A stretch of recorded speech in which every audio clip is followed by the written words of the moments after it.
Hi guys, welcome back to my channel. I am Kartik Parashar. तो guys finally मैं Germany आ चुका हूँ। मैं मैग्डेबर्ग में हूँ। मैं अपनी एजुकेशन करने के लिए यहाँ पे आया हूँ, होक्सले मैग्डेबर्ग में। आज की वीडियो में हम बात करेंगे अनमेल्डुंग की, जिसको हम सिटी रजिस्ट्रेशन भी कहते हैं। ये मतलब सबसे पहला स्टेप है जर्मनी में आने के बाद आपको जो करना है, मतलब यहाँ की जर्मन अथॉरिटीज़ के पास जाके। और मैंने अपना करवा लिया है। मैं 1 हफ़्ता हो चुका है मुझे आए हुए, तो मैं अपना वो वाला प्रोसेस पूरा कर चुका हूँ। आज की वीडियो में हम वही बात करेंगे, आप कैसे वो प्रोसेस फॉलो कर सकते हो, क्या क्या डॉक्यूमेंट्स रिक्वायर्ड हैं, उसका बेनिफिट क्या है, अगर आपने वो नहीं किया तो आप क्या क्या चीज़ें मिस कर दोगे। तो बहुत ही डिटेल वीडियो होने वाली है, आपको ये एंड तक देखनी है वीडियो, राइट। तो सबसे पहले मैं आपको बताता हूँ कॉन्सिक्वेंसेस बता देता हूँ मैं सबसे पहले, जिससे आपको आज की वीडियो की इंपॉर्टेंस पता चल जाएगी और आपको इस प्रोसेस की इंपॉर्टेंस पता चल जाएगी। सबसे पहले तो अगर आपने अपना सिटी रजिस्ट्रेशन या एनमेल्डिंग नहीं करवाया तो आप बैंक अकाउंट ओपन नहीं करवा सकते जर्मनी में आके। और बैंक अकाउंट आपका किस लिए इंपॉर्टेंट है? आपका ब्लॉक्ड अकाउंट के लिए। आपने जो ब्लॉक्ड अकाउंट में इंडिया में पैसे ट्रांसफ़र किए थे, उसको आपको यहाँ के एक बैंक अकाउंट में कनेक्ट करवाना है, तभी आपको मंथली इंस्टॉलमेंट आपको मिलेगी। तो आपका जब बैंक अकाउंट ही नहीं होगा तो आप वो पैसे विड्रॉ नहीं कर सकते। तो सिटी रजिस्ट्रेशन का पहला बेनिफिट क्या है? आपको जो सिटी रजिस्ट्रेशन करवाने के बाद आपको डॉक्यूमेंट मिलता है, उससे आपका बैंक अकाउंट ओपन होता है। दूसरा, आपका हेल्थ इंश्योरेंस नंबर। आपका जो एक्टिवेट आपको करवाना है, आपका एक्सपेक्ट्रिया या फिनटिबा के साथ आपने, या जो कोटक वगैरह के साथ आपने जो भी लिया है, वो एक्टिवेट नहीं होता है। वो आपने बनवा लिया है, आपका मतलब उसके बेसिस पे आपका इनरोलमेंट हो चुका है, आप जर्मनी आ सकते हो, बट वो एक्टिवेटेड नहीं है। उसको एक्टिवेट करवाने के लिए भी आपको आपका बैंक अकाउंट चाहिए, क्योंकि वो मंथली आपकी इंस्टॉलमेंट तो डिडक्ट करेंगे ना, उसके लिए फिर से आपको बैंक अकाउंट चाहिए, और बैंक अकाउंट आपका सिटी रजिस्ट्रेशन से मिलेगा। तीसरी चीज़ आपका social security number. Social security number भी आपका बैंक अकाउंट से मिलता है, जो कि टीके वाले देते हैं आपको। वो सारा का सारा आपका बैंक अकाउंट से कनेक्टेड है। तो फाइनली कॉन्सिक्वेंसेज मैं आपको बता दूं, बहुत ही इंपॉर्टेंट डॉक्यूमेंट है। अगर आपने वो नहीं बनवाया तो आप अपना बहुत सारा प्रोसेस डिले कर दोगे, ठीक है। तो सिटी रजिस्ट्रेशन आपको यहाँ पे आने के बाद सबसे पहले अपना सिटी रजिस्ट्रेशन जल्दी से जल्दी करवा लेना है। अब मैं एक बार आपको प्रोसेस पूरा समझा देता हूँ, क्या क्या इसकी नीड तो मैं आपको बता चुका हूँ, कॉन्सिक्वेंसेज ऑलरेडी। मैं एक बार आपको ना लेमैन लैंग्वेज में इसका मतलब समझा देता हूँ। तो क्या, जर्मनी में आप जब पहली बार आते हो एज ए स्टूडेंट या ऑन अ वर्क वीज़ा आप जर्मनी में आते हो, तो आपको आपका रेजिडेंस मिलने के बाद आपको ना यहाँ की म्यूनिसिपैलिटी, जो इंडिया में कहते हैं एमसीडी ऑफिस या म्यूनिसिपैलिटी ऑफिस, यहाँ पे उसको बुगर आर्म्ड बोलते हैं या सिटीजन्स ऑफिस बोलते हैं। आपको वहाँ पे जाके उनको बताना है कि यार मैं जर्मनी आ चुका हूँ and I have got a residence for my self. 3-4 cases होते हैं इसमें। पहला तो आपके पास परमानेंट रेजिडेंस है, आपका मतलब रूम आपने अप्लाई किया था एंड किसी लैंडलॉर्ड कंपनी ने या किसी सिंगल लैंडलॉर्ड ने आपको अपना रूम रेंट पे दे दिया है और उन्होंने आपके नाम पे कॉन्ट्रैक्ट बना दिया। दूसरा, आप अपने फ्रेंड के पास रह रहे हो, केयर ऑफ लेटर आपको आपका फ्रेंड दे देगा, आप वो भी यूज़ कर सकते हो। तीसरा केस है, सबसे इंपॉर्टेंट है, बहुत सारे स्टूडेंट के साथ होता है कि उनके पास एकोमोडेशन कोई भी नहीं होती है, वो लोग एयरबीएनबी या होटल में रह रहे होते हैं। तो उस केस में वो अपना सिटी रजिस्ट्रेशन करवा सकते हैं या नहीं करवा सकते, ये भी आगे वीडियो में कवर करेंगे। बट जो पहले दो हैं, आपका जो रेंट एग्रीमेंट आपको मिल जाएगा आपके लैंडलॉर्ड से, दूसरा आपको जो आपके फ्रेंड आपको केयर ऑफ लेटर दे देगा, तो आप उन दोनों को यूज़ करके आप अपना रजिस्ट्रेशन करवा सकते हो। They both are legal. तो गाइस, जो पहले दो केसेस हैं, पहला वाला आपका जो आपका रेंटल एग्रीमेंट आपको अपने लैंडलॉर्ड से मिल गया है, दूसरा आपका जो केयर ऑफ लेटर है, आपको ये मिलने के 14 डेज़ के अंदर अंदर आपको सिटी रजिस्ट्रेशन अपना करवाना है, ठीक है। जो 14 डेज़ की डेडलाइन है, ये जर्मन एम्बेसी ने ही, मतलब जर्मन गवर्नमेंट ने ही इसको बोला हुआ है कि आपको जो आपके rental agreement move in date है, उसके 14 डेज़ के अंदर अंदर आपको करवाना है। एक क्लैरिटी देना चाहता हूँ मैं, 14 डेज़ के ऊपर बहुत ज़्यादा कन्फ्यूजन है कि आप जर्मनी में आपने एंटर किया जब से 14 डेज़ हैं, या आपका मूविंग डेट है उससे 14 डेज़ है। तो मैं क्लियर करना चाहता हूँ, आपकी मूविंग डेट से 14 डेज़ है, राइट। क्योंकि जो आपका जो टेम्प्रेरी जो आपको वीज़ा मिला है, स्टूडेंट वीज़ा या आपका वर्क वीज़ा, उससे तो आपने एंटर कर लिया ना, वो लीगल है आपका। आप यहाँ पे 1 महीना रहो, 2 महीने रहो, उसके बाद आप सिटी रजिस्ट्रेशन के लिए अप्लाई करो, दैट इज़ कम्प्लीटली ओके। क्योंकि आपके पास अकोमोडेशन नहीं है, आप होटल में रह रहे होगे या आप एयरबीएनबी में रह रहे होगे।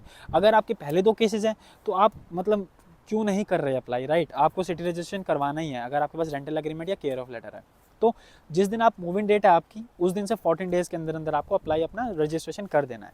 अब एक बार प्रोसेस की बात कर लेते हैं। तो इसके लिए ना आपको अपॉइंटमेंट लेनी पड़ती है। यूजुअली आप बर्लिन में रह रहे हो, फ्रैंकफर्ट में रह रहे हो, आप किसी और सिटी में रह रहे हो, तो ऑनलाइन अपॉइंटमेंट्स इसकी लेनी पड़ती हैं आपको, लेकिन उसमें थोड़ा टाइम लगता है, राइट। हफ्ता 10 दिन आपको बाद की अपॉइंटमेंट मिलती है। लेकिन इसमें भी ना एक कैच है। कैच ये है कि जो आपका जो यहाँ के पब्लिक ऑफिसेज होते हैं वहाँ पे आप ना 7 यहाँ पे यूजुअली 8 बजे खुलते हैं सुबह। तो आप क्या करो, आप 7 सवा 7 बजे ना वहाँ जाके आप पहले ही खड़े हो जाओ। ये मैं इसलिए बोल रहा हूँ, मैं खुद भी गया था। मैं 7:15 पे अपने गेट के बाहर जाके खड़ा हो गया था, जो अपना बुगियाराम का ऑफिस था। क्यों? क्योंकि वो 8 ओ क्लॉक को ऑफिस खुलता है, तो 8 से 10 बजे तक ना वो लोग विदाउट अपॉइंटमेंट वाले जो लोग होते हैं ना उनको एंटरटेन करते हैं। मतलब आपके पास अपॉइंटमेंट नहीं लिया आपने, फिर भी वो लोग आपका काम कर देंगे। मैं गया था तो मेरे आगे ना 1-2 लोग खड़े थे, तो मैं जाके खड़ा हो गया था लाइन में 7:15 या 7:20 पे। तो मेरे पीछे 8 बजे तक ना 20 से 30 लोग खड़े हो चुके थे, एंड मोस्टली वो जर्मन्स। तो आपको मैं एक बात बताना चाहता हूँ, विदाउट अपॉइंटमेंट भी आपका हो सकता है। अगर आप किसी सिटी में जा रहे हो, आपके वहाँ पे ऑलरेडी फ्रेंड्स हैं, तो वो लोग भी आपको ये बोलेंगे कि यार अपॉइंटमेंट मत लो, सुबह जल्दी जाके खड़े हो जाओ वहाँ पे। और आपका 8 बजे से गेट्स खुलते हैं, अंदर जाके आप बता दो उनको कि I am here for unbuilding city registration, वो आपका प्रोसेस कैरी आउट कर लेंगे। यूजुअली इंग्लिश बोलते हैं। मैं मैगडेबर्ग में हूँ, कोई मतलब बहुत बड़ी सिटी नहीं है ये, बहुत छोटी भी नहीं है। तो आई वॉज एक्सपेक्टिंग कि वो लोग इंग्लिश बोलेंगे, बट उन्होंने इंग्लिश बोली मेरे से कम्प्लीटली। उन्होंने मेरे से इंग्लिश में बात करी, उन्होंने मेरे से क्वेश्चंस पूछे, सारा प्रोसेस मेरा इंग्लिश में हुआ। तो होपफुली आपके ऑफिस में भी, वहाँ पे पब्लिक ऑफिस में जो बुगियाराम का ऑफिस होगा, इंग्लिश बोलेंगे। नहीं बोलते तो आप गूगल ट्रांसलेट में उनको बोल के समझा दो। अब मैं बताता हूँ वो लोग क्वेश्चंस कौन से पूछते हैं। ठीक है, उन्होंने मेरे से 2-3 क्वेश्चन पूछे थे। उन्होंने मेरे से पूछा, पहला आप कौन सी कंट्री से आए हो and you are coming for the first time. उनका पूछने का मतलब था जैसे मैं इंडिया से आया हूँ, तो आप इंडिया से ही डायरेक्टली आए हो ना, आप इंडिया से यूएसए, और यूएसए से तो जर्मनी नहीं आए। एक क्वेश्चन ये इंपॉर्टेंट पूछते हैं, तो आपको बताना नहीं मैं इंडिया से ही आया हूँ, फर्स्ट टाइम आए हो या कौन सी बार आए हो, आपको बताना है। फिर वो आपसे पूछते हैं आपका religion, that is a very important question. मेरे से उन्होंने पूछा था कि हिंदू, क्रिश्चियन या मुस्लिम, तो मैंने अपना हिंदू रिलीजन बता दिया था। वो लोग रिलीजन का क्वेश्चन इसलिए पूछते हैं क्योंकि जो क्रिश्चियन रिलीजन यहाँ पे होता है, अगर आपने क्रिश्चियन बोला तो आपके ऊपर टैक्स लगता है कुछ, मेरे को नहीं पता एग्जैक्टली कितना लगता है, बट आपके ऊपर चर्च टैक्स लगता है, तो वो इसलिए रिलीजन पूछते हैं। दूसरा क्वेश्चन ये हो गया। तीसरा आपसे पूछते हैं आप मैरिड हो या सिंगल हो, तो ये क्वेश्चन पूछते हैं। बाकी तो नॉर्मल जो आपका उनको लगता है वो पूछ लेते हैं, बट ये 3 क्वेश्चन वो मैंडेटरीली आपसे पूछेंगे। ठीक है, तो इन क्वेश्चंस का आपको ध्यान रखना है।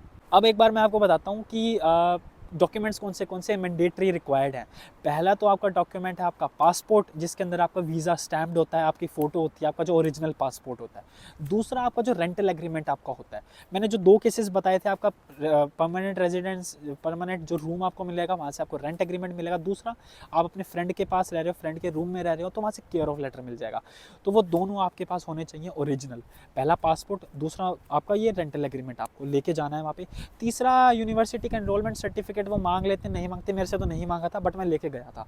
तो आपको ये 2 डॉक्यूमेंट तो बहुत ज़रूरी हैं, पासपोर्ट एंड आपका रेंटल एग्रीमेंट, ये आपको लेके जाने हैं वहाँ पे। तो गाइस जो थर्ड केस मैं बता रहा था आपको, जिनके पास अकोमोडेशन नहीं होती है या जो होटल में रह रहे होते हैं या एयरबीएनबी में रह रहे होते हैं, तो उनके लिए मेरे पास एक टिप है। आप क्या करो, आपके पास देखो रूम अकोमोडेशन आपको पता नहीं होता, क्योंकि आपको या तो एक तो सीन होता है कि यार 1 वीक बाद मिल जाएगी या 15 दिन बाद मिल जाएगी, तो इतना स्टूडेंट मैनेज कर लेता है कि यार 15 दिन कहीं पर रहना है, तो 15 दिन बाद तो मेरे को की मिल ही जाएगी, मेरे को रूम एग्रीमेंट मिल जाएगा, तो जब जाके आप अपना सिटी रजिस्ट्रेशन करवा लो। लेकिन आपको पता ही नहीं है कि यार मेरे को हफ्ते बाद मिलेगा, 15 दिन, या मेरे को महीना भी लग सकता है अपना रूम कॉन्ट्रैक्ट मिलने में या केयर ऑफ लेटर मिलने में। तो उस केस में आप क्या करो, आप जाओ बुगियाराम, ठीक है, अपना पासपोर्ट ले जाओ और अपनी जो होटल या एयरबीएनबी की रिसिट है ना वो ले जाओ। ये कोई कंपलसरी नहीं है, मैं एक आपको प्रोसेस बता रहा हूँ, आप फॉलो कर सकते हो क्योंकि आप खाली बैठे हो। आप जाओ वहाँ पे एंड आप टोकन वगैरह लेके आप जाओ वहाँ पे, सुबह जल्दी चले जाओ जैसे भी आपको ठीक लगता है, अपॉइंटमेंट बिना लिए। एंड वहाँ पे जाके आप बोलो कि मैं जर्मनी आ चुका हूँ, बट मेरे पास कोई भी डॉक्यूमेंट नहीं है, मेरे पास पासपोर्ट है बस, एंड मेरे पास फी रिसिट है, मैंने जो होटल में पे की थी, मेरे पास रेंट एग्रीमेंट नहीं है। तो वो आपको ऑब्वियसली वो कोई सोल्यूशन देंगे या नहीं देंगे, यूजुअली तो कोई सोल्यूशन इसका नहीं होता है, वो बोलेंगे कि दोबारा ही आना। बट ये एक चीज़ होती है कि आप वहाँ पे रिपोर्ट कर रहे हो, आप 1 महीने बाद या 45 डेज़ आप वहाँ पे जाओगे, तो वो लोग आपको ये नहीं बोलेंगे कि यार आप इतनी लेट क्यों आ रहे हो, आपने एक बार भी यहाँ पे आकर रिपोर्ट क्यों नहीं करा। क्योंकि यार देखो, पब्लिक ऑफिसेज जर्मनी में और इंडिया में जो पब्लिक वर्कर्स होते हैं ना, वो अपने कुछ भी आपको बोल सकते हैं and you have to hear that. तो उन लोगों को आप ज़्यादा मतलब परेशानी ना देते हो, आप उनको बोल सकते हो कि मैं 15 दिन पहले आया था, मेरे पास उस टाइम कुछ भी नहीं था, बट मैं आया था यहाँ पे आप लोगों को बताने के लिए कि मेरे पास कोई भी अभी परमानेंट डॉक्यूमेंट नहीं है, बट मैं सिटी में आ चुका हूँ। आप क्या करो, आप अपना वो जो टोकन नंबर मिलता है बुगियाराम का, वो सेफली अपने पास रखना, तो आप वो उनको शो कर सकते हो कि मैं 15 दिन पहले आया था। तो गाइज़ अब वीडियो को एंड करते हैं। तो सबसे पहले जो मैंने आपको कॉन्सिक्वेंसेस बता दिए थे। अब आपको समझ आ चुका होगा कि सिटी रजिस्ट्रेशन का जो डॉक्यूमेंट आपको वो आपका 5-10 मिनट में ही आपको करके दे देते हैं। यूजुअली आपकी डॉक्यूमेंट पासपोर्ट एंड आपका रेंट एग्रीमेंट लेके 5 से 10 मिनट मैक्सिमम लगते हैं, वो आपको आपका सिटी रजिस्ट्रेशन करके दे देंगे। तो वो डॉक्यूमेंट आपको बचा के रखना है सेफली, आपको उसकी 2-3 कॉपीज़ करवा लो। वो आपका बैंक अकाउंट में लगेगा, वो आपका टीके हेल्थ इंश्योरेंस में लगेगा, वो आपका सिटी आपका बहुत काम आएगा वो डॉक्यूमेंट आपका। तो आपको वो संभाल के रखना है, राइट। कॉन्सिक्वेंसेस से आप हिसाब लगा सकते हो कितना बेनिफिशियल है वो आपका, एंड आपको जल्दी से जल्दी आके आपको जर्मनी में वो प्रोसेस फॉलो करना है। आई होप मैं बहुत ही डिटेल वीडियो बना पाया हूँ आप लोगों के लिए। कोई क्वेश्चन है, क्वेरी है, प्लीज़ कमेंट सेक्शन में पूछो। कोई भी अनबिल्डिंग से के रिगार्डिंग या आपका सिटी रजिस्ट्रेशन के रिगार्डिंग कोई भी दिक्कत है यार, पूछो मेरे से, मैं हेल्प करता हूँ। आपके कमेंट का मैं रिप्लाई करूँगा। आपका अगर कमेंट का रिप्लाई मैं नहीं कर पाता हूँ तो एक बार आप गो थ्रू कर लो कमेंट सेक्शन में, आपका आंसर मिल जाएगा आपको। यूजुअली क्वेश्चन स्टूडेंट्स के सेम ही होते हैं, राइट।